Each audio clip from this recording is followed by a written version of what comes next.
Hey everybody, it's time for another Monday movie review. This one is going to be about a movie that I was kind of interested in, but the execution was very poor. And the movie in question was the Borderlands movie.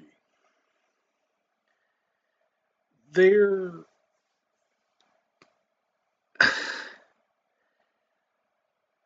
there's too much exposition.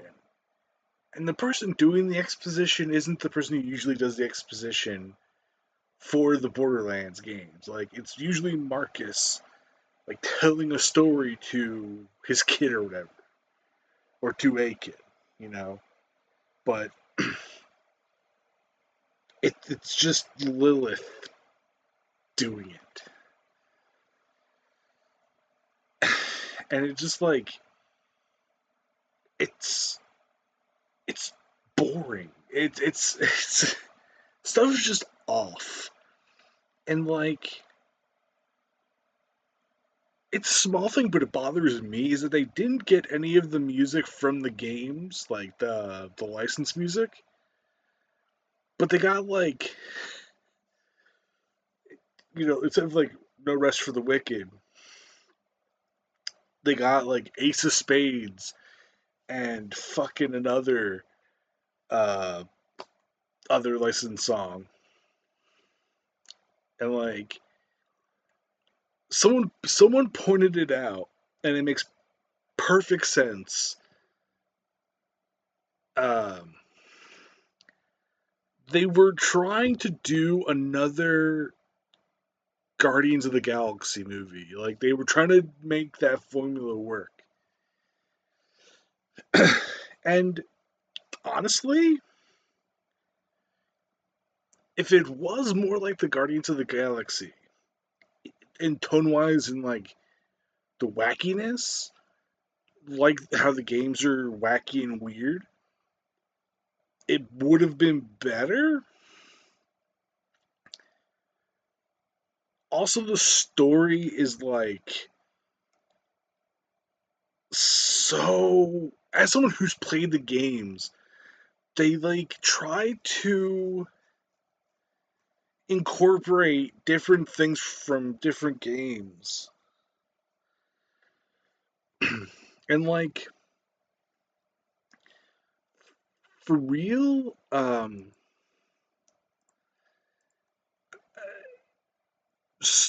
lot. There are two characters that were on the cusp of being really good, but they weren't they weren't allowed to go like buck wild. And it's Tiny Tina and Krieg.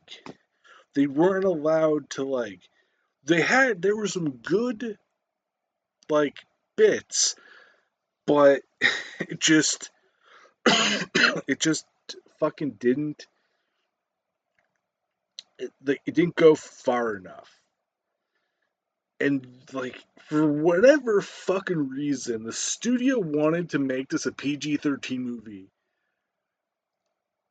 instead of like an R-rated movie, because then you could do like all the gore and shit that's in the fucking games. Uh, and they, if I feel like with a lot of side characters that were just thrown into the movie just because they had to be there, like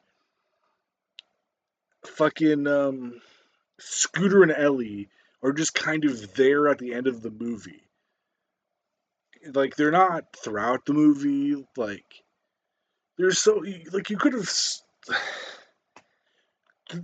structured the movie better to better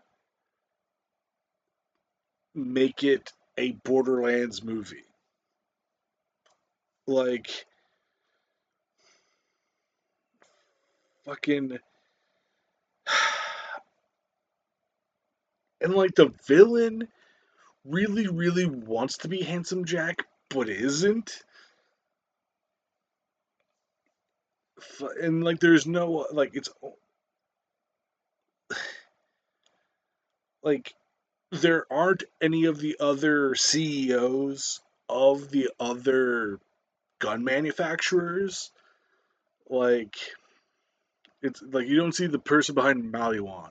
You don't see the person behind like Dahl, or fucking any of the other fucking CEOs or whatever.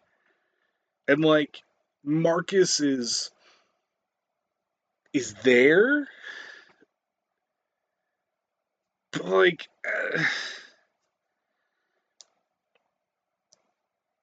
I don't know. It's it could have been better. Like, honestly, if this was directed by someone, like the person who directed the Deadpool movies, or James Gunn, the guy who did fucking Guardians of the Galaxy, and fucking the Suicide Squad, I feel like it would have been better because I feel like he was able to understand the humor and stuff of the Borderlands universe. And like, there's a part in this movie where they literally just do the Leia R2 scene, but it's Lilith's mom explaining that she sent her off planet so she wouldn't have to open the vault. And that's like, this whole thing is, this hologram is being fucking is being projected out of Claptrap. And they even do like the character looks back, like Leia looks back.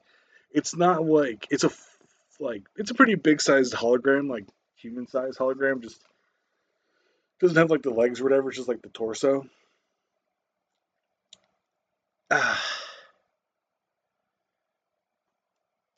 it's just like, but yeah, she like does the whole like look back because that's what Leia does in whatever movie, like the first one. I don't fucking know. I'm not like, I don't remember like every single fucking detail of the Star Wars movies, but it's the fucking when she's in the hologram making it, and she looks because she's getting attacked or whatever. Like the whole, you're our only hope, Obi-Wan, like that whole shit. And like, I will say Jack Black did an okay version of, an okay interpretation of Claptrap. It just sucks that he said all that dumb shit he said. Um, I don't, I genuinely don't like, um, fucking, what's her fucking name? Uh, Jamie Lee Curtis. I don't like her as Tannis. I don't hate the person who played Lilith. She is a bit old, but like, whatever. Um, the thing that actually genuinely made me angry about the fucking movie is the credits, because the credits are stylized in the way the Borderlands game is, but you don't see any of that shit in the movie. It's like kind of all dull, and like there's some bright parts like of the palette, but it's like really not everywhere. Um, I wasn't. I had to go away because we were watching the server. Like, I went away and I like missed the whole Moxie fucking scene. I mean that like Moxie in the scene, not Moxie fucking someone in the scene. Um, yeah, I don't. It's so weird that they made a Borderlands movie. Like, I think it was started in 2022, or like was shelved in 2022 and like came out now, and it's fucking like fucking, I don't know. It didn't need to be this way, and it could have been better. Just have someone who can get the dry, like, deadpan humor of the games. But nah, it couldn't fucking happen for whatever dumb reason. Um, Also, apparently, fucking Hammerlock was supposed to be in the movie, but I didn't see him. And like this again, like the story, like the whole. It's okay. Atlas is searching for Tina, who's his daughter, but who's a clone too, and like she's a clone of Lilith, and it's very. I feel like it was trying to ape the story of with Angel and Handsome Jack in the second game. Fucking anyway. Peace out, everybody. Have a wonderful day. You might want to give this movie a fucking pass. Like, stay away from it because it's not terrible, but it could have been better.